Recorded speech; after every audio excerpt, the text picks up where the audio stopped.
Hello everyone, চলে আসলাম অনেক দিন বাদে শর্ট ভিডিও দেওয়ার পরে মোমোর লং ভিডিও নিয়ে, মানে ফুল রেসিপিটা নিয়ে।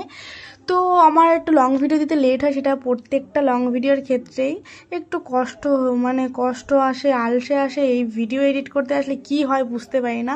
তো প্রথম আমি ময়দাটা ভালোভাবে একটু নুন দিয়ে মেখে নিয়েছি। আর আমি কিন্তু ময়দাটা একদম নরমভাবে মেখেছি, মানে যতটা সফট করা যায়। আমার কাছে মনে হলো যত নরমভাবে মাখবো ততই ডোটা ভালো হবে, মানে যে লেচিটা আমি করব মোমোর জন্য সেটা আর কি ভালো হবে। সেই জন্য আমি একদম নরম করে মেখে নিয়েছি, সামান্য তেল দিয়ে আবার মেখে আমি রেখে দেবো। এদিকে ময়দাটা মেখে রাখলাম, এবার চলো মোমোর পুরটা বানানো যাক। ময়দাটা মাখা হয়ে গেছে, এবার পুরটা বানালে তৈরি করলেই ব্যাস আমাদের মোমো হয়ে যাবে। তো এবার হলো যুদ্ধতে নেমেছি আর কি। প্রথম যুদ্ধ হলো আমার আগুনটা ভালোভাবে ধরানো। এই আগুনটা না ধরলে কিন্তু একদমই হবে না, সেজন্য অনেকটা টাইম নিয়ে আমি প্রথম আগুনটা ভালোভাবে ধরিয়ে নিয়েছি। তারপর যে কড়াইটা গরম হয়ে গেছে, দিয়ে দিয়েছি কড়াইতে তেল। এবার দিয়ে দেবো কুচিয়ে রেখেছি, মানে অনেকটা পরিমাণে মোমোতে পেঁয়াজ দিতে হয়, অনেকটা পরিমাণে। আমার কম হয়ে গেছে, বাট বাদবাকি সবজিগুলো যেহেতু বেশি দিয়েছি সেই জন্য মানে একদম কাভার হয়ে গেছে, অতিরিক্ত কম হয়নি, অনেকটাই দিয়েছি, বাট ফুটেছে অতটা মনে হচ্ছে না। মোমোতে কিন্তু একটু পেঁয়াজটা দিয়ে বেশি দেওয়ার চেষ্টা করবে, তাহলে একটু ভালো লাগে, একটু মিষ্টি মিষ্টি লাগে। যাই হোক, আমার পেঁয়াজ দেওয়া কমপ্লিট। তারপরে দিয়ে দিলাম এখানে লঙ্কা কুচি, এবার দেবো ক্যাপসিকাম কুচি। আর হ্যাঁ, আমি কিন্তু এখানে 700 মতো চিকেন ব্যবহার করেছি, সেই জন্য এই পরিমাণে সবজি নিচ্ছি। এবার দিয়ে দেবো বিনস।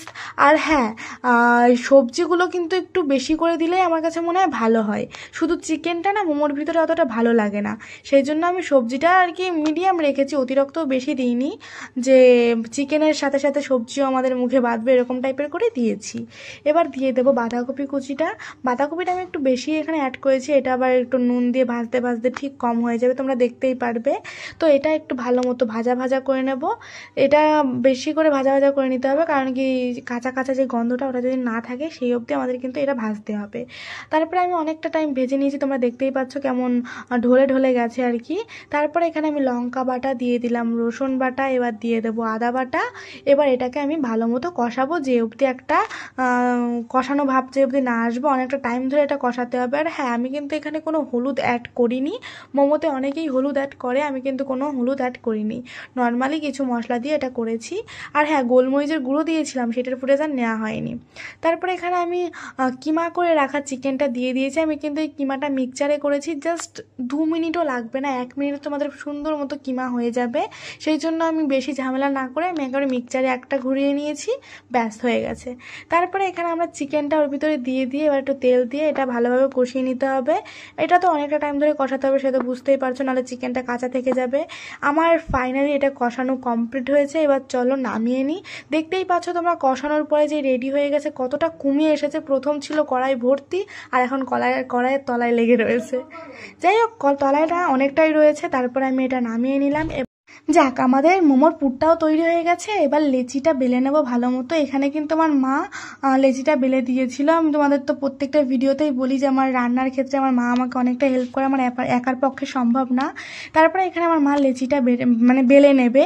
এখানে কিন্তু আমরা ময়দা দিয়ে করেছি, আর তেল দিয়ে করলে কি হয়, মোমোর যে মুখটা ওটা বন্ধ করা যায় না। তো আমার মা প্রথম ভালোভাবে বেলে নিয়েছে, আর যেহেতু আমি ময়দাটা একদম নরম করে মেখেছি সেই জন্য মানে আমাদের এটা উঠাতে অসুবিধা হয়েছিল, বাট অতটাও অসুবিধা হয়নি। আমরা এখানে একটা বাটির সাহায্যে এটা গোল গোল করে কেটে নিয়েছি। আর হ্যাঁ, এখানে কিন্তু তোমরা চাইলে অন্য কিছু দিয়ে কাটতে পারো, বাট আমার কাছে মনে হলো এই বাটির শেপটাই ঠিক আছে মোমোর জন্য, সেই জন্য আমি এই শেপে কেটে নিয়েছি। এবার মোমোগুলো তৈরি করি চলো।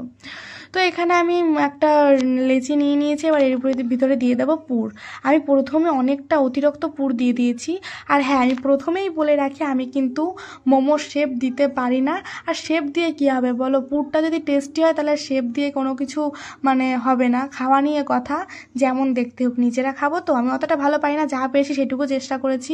আর হয়ে গেছে রাত, একদম অন্ধকার হয়ে গেছে, ছাদে বসে রান্না করছি, চারি সাইডে বাগান, মানে ভয়ও করছিল যদি ভূত মুত এসে ঘাড়ে বসে। যাই হোক মজা করছিলাম। তারপরে আমার সব কটা মোমোর শেপ দেওয়া কমপ্লিট। এখানে কিন্তু আমি প্রথম স্টিম করেও নিয়েছি কিছুটা, তারপরে কিন্তু আমি বাদবাকিটা দিয়ে দেব। আর হ্যাঁ, কী যেন বলবো, যাই হোক ভুলে গেছি। চলো তোমাদের ভিডিও দেখাতে দেখাতে আমি ভয়েস দিচ্ছি। তারপরে কিন্তু এখানে আমি মোমোগুলো দিয়ে নিচ্ছি। আমার কিন্তু স্টিম করার মতো কোনো কিছু নেই, সেই জন্য বাড়িতে যা ছিল সেটাই ব্যবহার করেছি।